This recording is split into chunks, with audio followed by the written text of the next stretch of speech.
Hello friends, continue કરીએ છીએ unit costing ચેપ્ટરની અંદર. આજે જે આપણો સમ છે it is exercise sum number 10. 10 નંબરનો સમ પહેલા ઓપન કરી લો બધા. મેસર્સ પાર્વતી નામ છે of the company. Friends, honestly complete different sum, unique sum. અમુક પોઈન્ટ્સ ટિપિકલ કરાવ્યું ન હોય તો ન આવડે ઈ લેવલ. અને main thing is there is no sum like that, this sum. There is no other sum for the practice we have. એક પણ સમ આના જેવું અવેલેબલ એક્સરસાઇઝમાં નથી. તો પેલા આખું સમ તમે નજર ફરાવી લો, એકવાર પોતે રીડ કરી લો. ચલો, તમે સમ રીડ કર્યું તો હું થોડો ઓવરવ્યૂ તમને આપી દઉં. પહેલી વાત, કંપની એક જ છે પણ પ્રોડક્ટ બે બનાવે છે. એટલે તમે જુઓ, આજે મારી જરા કોસ્ટશીટ પડતરના પત્રકનો સ્ટેટમેન્ટનો ફોર્મેટ જોશો ને તો કાફી ડિફરન્ટ છે. શારદા, તમે સમ સ્ટાર્ટ કર્યું હોય તો એક કંપની એક પ્રોડક્ટ બનાવે છે શારદા નામની, અને બીજી બનાવે છે વિવેક નામની. ઓકે, પેન, બોલ પેન બનાવે છે. તો આ ટાઈપના સમમાં સ્ટેટમેન્ટ કંઈક આમ બનશે. હેડિંગ ઓબ્વિયસલી અહીંયા રૂપિયા ને અહીંયા એકમ દીઠ. તો આ આખો સમ શારદા માટે. એવી જ રીતે અહીં આખો સમ વિવેક માટે. તો તમને પ્રશ્ન થશે, સર આ કોલમ શેની છે, આ ટોટલની છે. કરાવું એટલે વધારે ખ્યાલ આવશે. બટ વાત તો પાછી એ જ છે, ફોર્મેટ તો અશક્ય છે બદલે. મેં તમને પહેલા જ લેક્ચરમાં કહ્યું હતું, ફોર્મેટ નહીં બદલે. બટ આજે સમનો વ્યૂ, સમની કેલ્ક્યુલેશન ઘણી ચેન્જ થઈ જશે આ એક સમ માટે. તો સમની શરૂઆત કંઈ કામ છે, આપણો ફોર્મેટ, રાઈટ. તો પહેલા જરાક આપણે ફર્સ્ટ પેરેગ્રાફ રીડ કરીએ. તો વાત એ જ છે કે મેસર્સ પાર્વતી પેન કંપની છે એ બે પ્રકારની પેન બનાવે છે, શારદા અને વિવેક. ડિટેલ નીચે મુજબ છે. ડિટેલમાં સૌથી પહેલો જ અગર વાત કરીએ તો ફોર્મેટ પ્રમાણે મટીરિયલ, માલ સામાન જોઈએ ને આપેલો જ છે. યા જસ્ટ શરૂઆત જોજો શું કામ ટિપિકલ સમ બને છે. તો ફોર્મેટ પ્રમાણે મને પણ સૌથી પહેલા હંમેશા શું જોઈએ, મટીરિયલ, ધેટ ઇઝ માલ સામાન આપ્યું છે. કેટલું છે? 5 લાખ, ટોટલ 5 લાખ. હવે મારો પ્રશ્ન ઈ કે શારદામાં મટીરિયલ કેટલો, વિવેકમાં મટીરિયલ કેટલો, ધેટ્સ ધ પ્રોબ્લેમ. તો જોજો, ઇન્ટરેસ્ટિંગ સમ છે. અચ્છા, એનાથી પણ પહેલા ઇન ઇચ એન્ડ એવરી સમ મેં તમને હંમેશા યુનિટ્સ પૂછ્યા છે. યુનિટ વગર હું સમ કરતો જ નથી. અહીંયા પણ સેમ મારી વાત છે. તો જરાક જુઓ ને કયા પોઈન્ટમાં તમને એકમ યુનિટ્સ આપ્યા છે કે ભાઈ કેટલા બનાયા, કેટલા વેચ્યા. તો તમે જુઓ 6 નંબરના પોઈન્ટમાં છે. શાંતિથી વાંચું છું, તમે પણ વાંચો. 2500 units of Sharada pen produced. 2500 unit શારદાના બનાયા. બોર્ડ ઉપર લખતો હોય જાઉં, બરાબર લખું છું. જેમાંથી 80% વર સોલ્ડ, 80% વેચાઈએ ગયા. એટલે 2500 ના 80%. વિઝન ક્લિયર થઈ ગયો કે હા, ક્લોઝિંગ સ્ટોક છે શારદાનો. આગળ સાંભળજો, Viveka pen were sold, sorry, and 4000 unit of Viveka pen were sold. સાંભળજો, વિવેકા પેનના 4000 એકમ વેચાણ, સેલના યુનિટ આપ્યા છે. 4000 છે શેના યુનિટ છે? which was 80% of production. 4000 જે છે ને એ ઉત્પાદનના 80% મુજબ છે. તો કોમન સેન્સ છે, આમ તો મોઢે થઈ જાય. તમારો પ્રોડક્શન યાની ઉત્પાદન કેટલો હશે? 5000 હશે ને, તો જ એના 80% કેટલા થાય? 4000. એકવાર ફરીથી 4000 યુનિટ વેચાણા જે 80% છે. તો કરવાનો શોર્ટકટ શું છે? 4000 ભાગ્યા 80% કરી નાખવાના કે ભાઈ કોના 80% 4000 થાય. Answer is 5000. ને આમે સમજી શકાય કે 5000 નું પ્રોડક્શન, 80% પ્રમાણે 4000 નો સેલ. ચલો ગ્રેટ, યુનિટ તો મળી ગયા.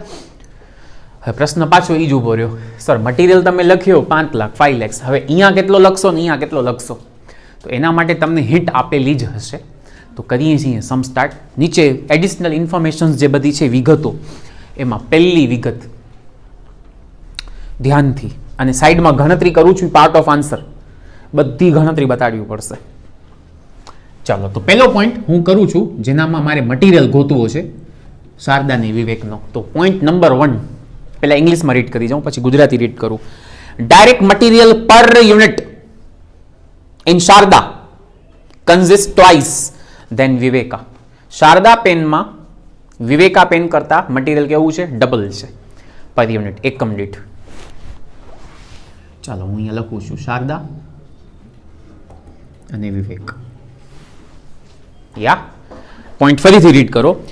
શારદા પેનમાં ટ્વાઇસ ડબલ, કોના કરતા? વિવેક કરતા. તો શારદા ડબલ મતલબ વિવેક અગર 1, તો શારદામાં કેટલું હશે? બોલો, એગ્રી? પણ રિમેમ્બર ધીસ ઇઝ પર યુનિટ, એકમ દીઠ. આ 1 ને 2 જે છે એ શું છે? લાઉડ આન્સર, પર યુનિટ, એકમ દીઠ. હવે મને જવાબ આપો, શું તમારી પાસે મટીરિયલ પર યુનિટ છે? નથી ને. તમારી પાસે કેવો છે? ટોટલ મટીરિયલ છે. તો આપણે આ રેશિયો કામ આવે નહીં, કારણ કે એ પર યુનિટ છે. તો કરવાનો શું? કાંઈ નહીં, ખાલી ઇન્ટુ યુનિટ કરી નાખો. શારદાના યુનિટ કેટલા પ્રોડક્શનના અને વિવેકના યુનિટ કેટલા પ્રોડક્શનના? તો ધાર્યા પ્રમાણે ટોટલ મટીરિયલ અહીંયા 5000 મલ્ટીપ્લાય, અહીંયા 5000 મલ્ટીપ્લાય. કુલ માલ સામાનનો રેશિયો કાઢી લઈએ. Ratio is 1:1. હવે તમે 5 લાખ ને 1:1 માં વેચી નાખો. Answer is 250. આ થઈ સમની શરૂઆત. ચલો ક્વિકલી એકવાર ફરીથી. શારદા પેનમાં મટીરિયલ કેવું છે? ડબલ, કોના કરતા? વિવેક કરતા. પર યુનિટ સ્પષ્ટ વર્ડ છે, જોઈ લો, એકમ દીઠ. તો ધારો કે પર યુનિટ વિવેકમાં કેટલો હોત? 1, તો શારદામાં પર યુનિટ એકમ દીઠ 2 રૂપિયા પડી. એકમ દીઠ પર યુનિટ એટલે મેં ઇન્ટુ શું કરી નાખ્યા? યુનિટ. એટલે ટોટલ મટીરિયલ 5,000 આપણે ધાર્યું, એમ કહેવાય ને. તો ટોટલ મટીરિયલનો રેશિયો 1:1, 5 લાખ ને 1:1 માં વેચી નાખ્યું. ચલો, આ 250 ના ડિવાઈડ કેટલા કરશું? 2500.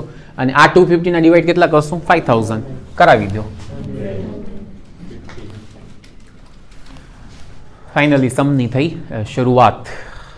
Easy all. એટલે થોડુંક મગજ શાંત રાખીને, રાઈટ, કમ્પ્લીટલી યુનિક સમ. કાલે કરાયો એ પણ યુનિક, ભલે 2 સમ નીકળ્યા. આનો એક્સરસાઇઝમાં એક જ છે, ઇલસ્ટ્રેશનમાં એક છે, તો તમને હોમવર્ક મળશે આજે, બાકી પ્રેક્ટિસ જ નથી. ચલો જાઉં આગળ. આપણા ફોર્મેટ પ્રમાણે શું આવે? ડાયરેક્ટ વેજીસ, પ્રત્યક્ષ મજૂરી આપેલી જ છે. બોલો કેટલી આપી છે? 2 લાખ. વળી સેમ પ્રશ્ન ઊભો થયો. હવે સર શારદામાં કેટલો લખશો, વિવેકમાં કેટલો લખશો? ચલો તો આપણે નીચે પોઈન્ટ નંબર 2 વાંચી લઈએ.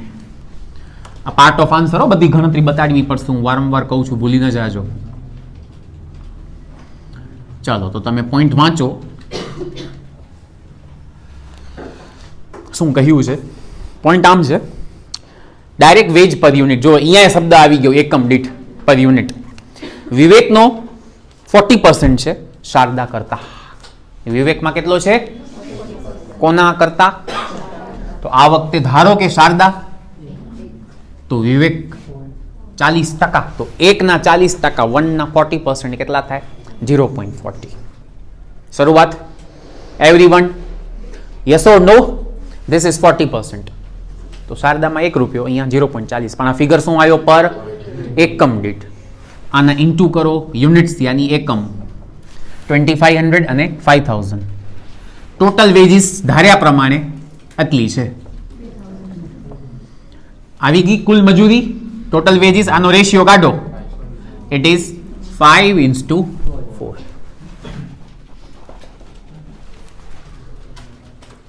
શરૂઆત. ઓકે, ચાલો તો હવે મને આ ફિગરને 5:4 માં વેચી દો.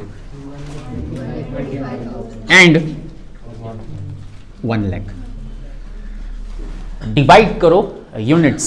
આના ભાગ્યા 2500, આના ભાગ્યા 5000. All good. ચલો ધીમે ધીમે જાઉં છું. ફોર્મેટ પ્રમાણે શું આવે? તો પહેલા તો બુકમાં જુઓ ને કેટલા છે?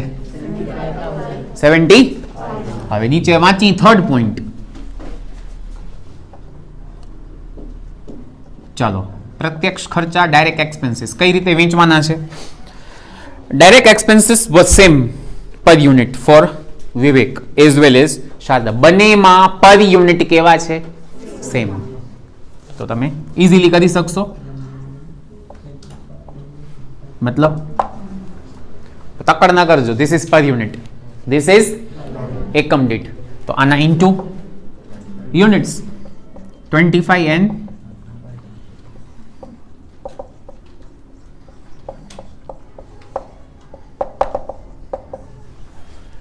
બરાબર કર્યું. The ratio is 1:2. I remember Gujarati text બુકમાં શું છે, આટલી મહેનત નથી. ગુજરાતી બુકમાં એ રીતે છે, કહી દઉં જેથી તમને ખ્યાલ આવી જાય. ગુજરાતી બુકમાં આ રીતે છે કે ડાયરેક્ટ એક્સપેન્સ પ્રત્યક્ષ ખર્ચા, એટલે તમને પણ શું છે ઇંગ્લિશ મીડિયમના સ્ટુડન્ટને ખબર હોવી જોઈએ, એમ પણ પૂછી શકાય. ડાયરેક્ટ એક્સપેન્સ પ્રત્યક્ષ ખર્ચા ઉત્પાદનના પ્રમાણમાં વહેંચો in the ratio of production. તો ઉલટાનો ઇઝી થઈ ગયું, કાંઈ કરવું ન પડે, કાંઈ લખવાની જ જરૂર નહીં. પ્રોડક્શન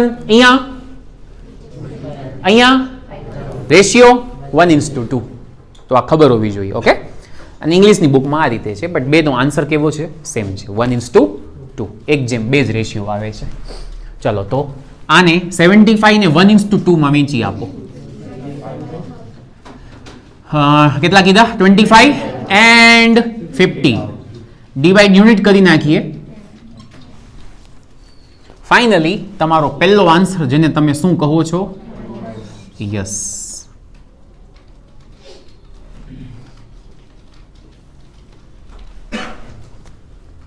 ઓકે, ટોટલ કરી નાખીએ.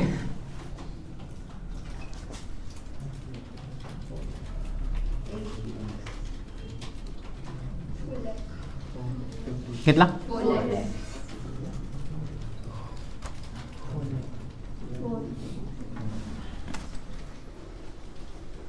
અકોર્ડિંગ ટુ ફોર્મેટ શું જોઈએ?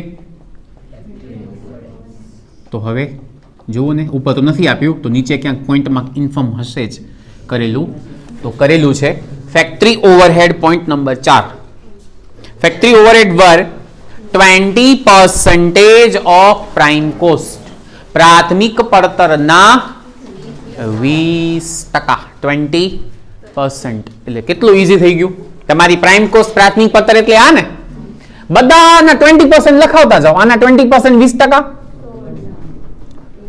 આના 20% 80,000, આના 20%, આના 20%, આના 20%. વર્કિંગ મેઇન 3 હતી. તમને નેક્સ્ટ આન્સર મળી ગયો જેને તમે કહો છો વર્ક્સ કોસ્ટ.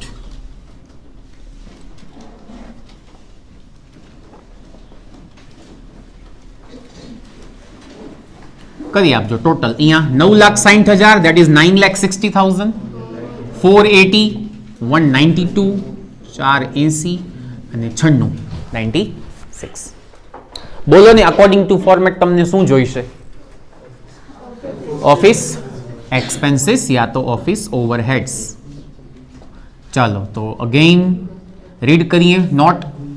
નીચે પોઈન્ટમાં number 5, admin overhead were 50% of direct wages. પ્રત્યક્ષ મજૂરીના 50%. પહેલા જુઓ તો ડાયરેક્ટ વેજીસ ક્યાં છે, પ્રત્યક્ષ મજૂરી. સેકન્ડ આઇટમ છે એ અહીંયા હું હાથ રાખું છું, બધાના 50% લખાવી દો. 50%, આના 50%, 112,500, આના 50%, આના 50%, આના 50%, આના 50%. ઇઝી ને? ચાલો હવે તમે શું ગોતી આયા? યસ, ઉત્પાદન પડતર, કોસ્ટ ઓફ પ્રોડક્શન.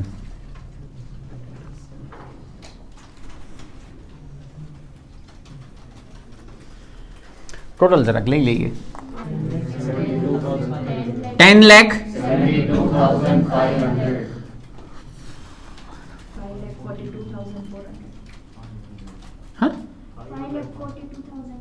500 ને?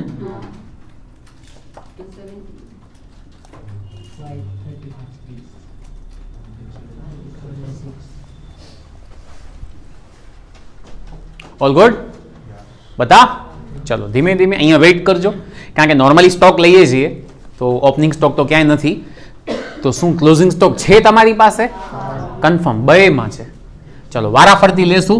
હેડિંગ આપી દઉં પહેલા ક્લોઝિંગ સ્ટોક, ગણતરી સહિત બતાવું તમને આરામથી.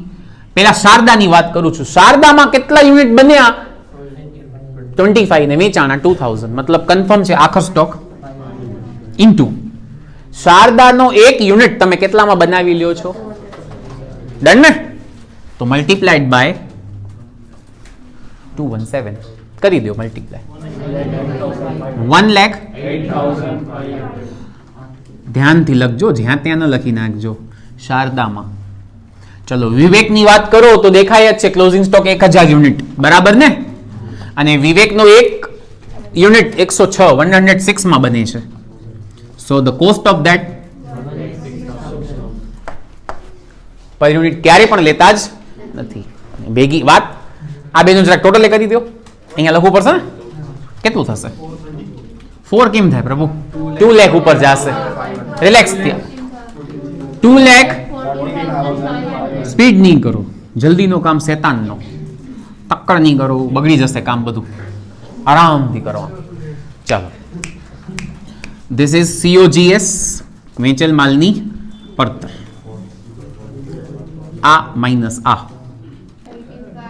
8,58,000. આ માઇનસ આ 434. હવે અહીંયા તો 217 જ રાખવા પડશે કારણ કે માઇનસ કઈ થતું જ નથી. આ માઇનસ આ અને અહીંયા આ જ રહેશે. હવે અહીંયાથી સમટેલી કરી લઉં કારણ કે cost of goods sold means હવે યુનિટ કયા લેવાશે? વેચાણના એકમ. ચલો ટેલી કરાવી દો. શારદા આટલી કોસ્ટ છે 4,34,434 ના ભાગ્યા કરો 2000, આટલો આવવું જોઈએ. ટેલી. અને અહીંયા 424 424 ના ડિવાઈડ કરો 4000 આવે છે ને? પરફેક્શન સાથે ક્લિયર. અને last topic that is your selling overhead, વેચાણ ખર્ચા. તો જરાક જોવું પડશે નીચે શું હિન્ટ આપી છે. નંબર છે 7. Easily provided. સામેથી કહી દીધું છે કે વેચાણ ખર્ચા શારદામાં 8 રૂપિયા પર યુનિટ અને વિવેકમાં 9 રૂપિયા. એટલે કંઈ કરવું ન પડ્યું, આરામથી અહીંયા 8 અને અહીંયા multiply by units of sale, વેચાણના એકમથી મલ્ટીપ્લાય 8 into 2000 અને 9 ગુણ્યા 4000 અને ભેગે ભેગો એ કહી દો 16 ને 36.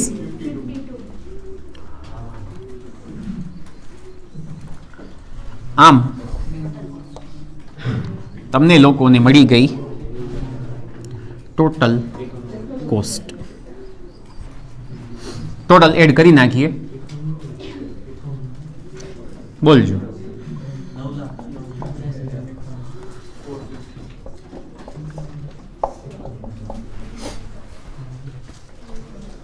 હવે આખા સમમાં કાં સેલ ને કાં પ્રોફિટ કાંઈક તો હશે જ. તો સમની શરૂઆતમાં જે આપણે મટીરિયલ ને લખ્યા ઉમાં જ વેચાણ સેલ આપેલો છે. ટોટલ વેચાણ કેટલું થયું છે બોલો? વળી સેમ વાત 10 લાખમાં શારદાનો કેટલો સેલ અને વિવેકનો કેટલો ઈ આપણે ગોતી લઈએ. રેડી બધા? તો અગેન ક્યાંક હિટ તો હશે જ. Point number 8. Selling price per unit of Sharada and pen was double then Vivek. Sharada પેનની વેચાણ કિંમત વિવેકની વેચાણ કિંમતથી બમણી, ડબલ છે. અગેન ગણતરી શો કરવી પડશે, કાઉન્ટિંગ. હેડિંગ આપું છું કેની ગણતરી છે? સેલિંગ પ્રાઇસની. રેડી? ચાલો હેડિંગ આપું શારદા ને વિવેક. કોણ ડબલ છે જોઈ લેવાનો. કોની વેચાણ કિંમત બમણી છે? શારદાની. એટલે ટૂંકમાં વિવેકની 1 રૂપી. તો આની પણ આ કામ આવશે? રેશિયો નહીં આવે કારણ કે આ વેચાણ કિંમત છે, એકમ દીઠ પર યુનિટ વેચાણ કિંમત. અને તમને 10 લાખ ખબર છે. 10 લાખ છે એ શું ફિગર છે? ટોટલ. તો અગેઇન આના ઇન્ટુ યુનિટ કરી નાખો. અને કયા યુનિટ લેવા એ બધાને ખબર છે? વેચાણના, સેલના.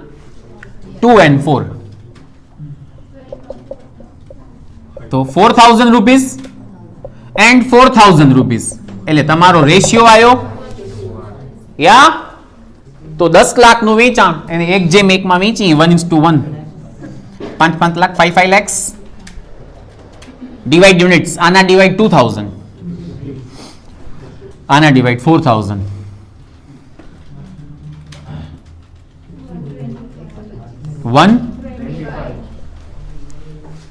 ડિફરન્સ તમારો પ્રોફિટ શું થશે?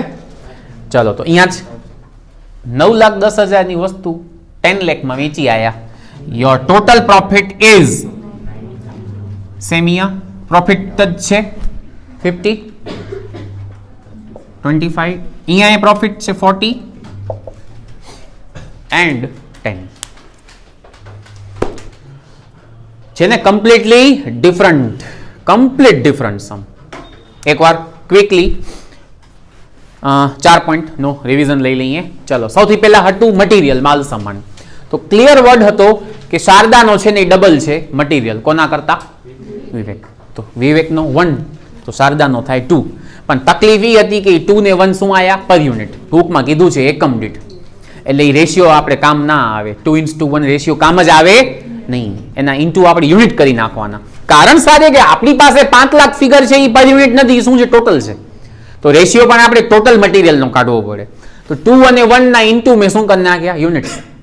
એટલે 5,000 રૂપિયા કુલ માલ સામાન. ધારણા પ્રમાણે 5,000 મટીરિયલ હોવું જોઈએ, એટલે રેશિયો આવ્યો 1:1. એ રેશિયોમાં મેં મટીરિયલ વેચી નાખ્યું. વેજીસની વાત કરીએ મજૂરી, તો એમાં એમ કીધું હતું કે વિવેકમાં શારદાના 40%, વિવેકમાં 40%, કોના? શારદાના. તો સપોઝ શારદામાં 1 હોય તો એના 40% એટલે 0.40. સોરી, અગેન ઈ પણ શું હતું? પર યુનિટ, એકમ દીઠ. એટલે ટેકનિકલી કામ ના આવ્યું. સો વી મલ્ટીપ્લાઇડ બાય યુનિટ્સ. 1 ના ગુણ્યા યુનિટ 2500 અને 0.40 ના ગુણ્યા 5,000 યુનિટ્સ. ટોટલ વેજીસ ધારણા પ્રમાણે 2,500 ને 2,000, 2500 ને 2,000. તો રેશિયો નીકળ્યો 5:4, 5:4 માં તમે 225 વેચી નાખ્યા. ડાયરેક્ટ એક્સપેન્સીસમાં ઇંગ્લિશની બુક પ્રમાણે એમ હતું કે ભાઈ બંનેમાં પર યુનિટ કેવું છે? ઇક્વલ છે. યસ ઓર નો? એટલે 1:1, પણ એ પર યુનિટ છે. પાછા ઇન્ટુ મેં શું કર્યા? યુનિટ્સ. એટલે 2500 રૂપિયા અને 5,000, રેશિયો 1:2. ગુજરાતી બુકમાં બહુ ઇઝીલી પ્રોવાઈડ કર્યું હતું કે ભાઈ ડાયરેક્ટ એક્સપેન્સ, પ્રત્યક્ષ ખર્ચા ડાયરેક્ટ પ્રોડક્શનના રેશિયોમાં વેચી નાખો. તો પ્રોડક્શન રેશિયો એટલે 2500 અને 5,000, એ પણ આવે 1:2. તો 1:2 માં. અને લાસ્ટ સેલિંગ પ્રાઇસ, એમાં પાછો એમ હતું કે શારદાની સેલિંગ પ્રાઇસ ડબલ છે, બમણી છે. ધારો કે વિવેકની 1 રૂપી હોય તો શારદાની કેટલી થાય?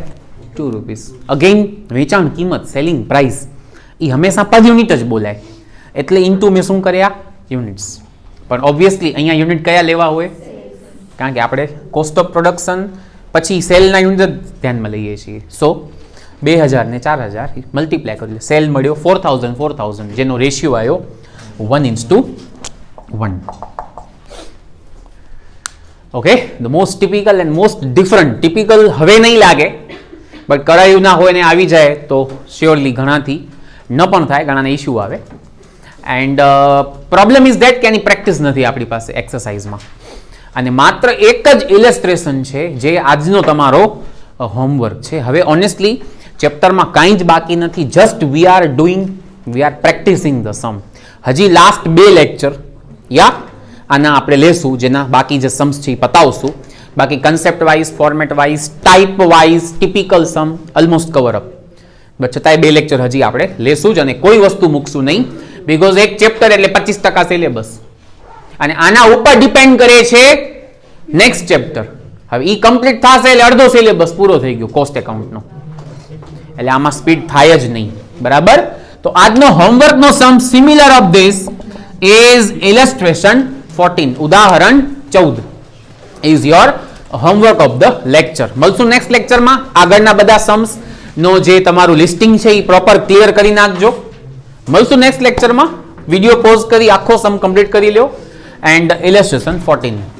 Bye bye.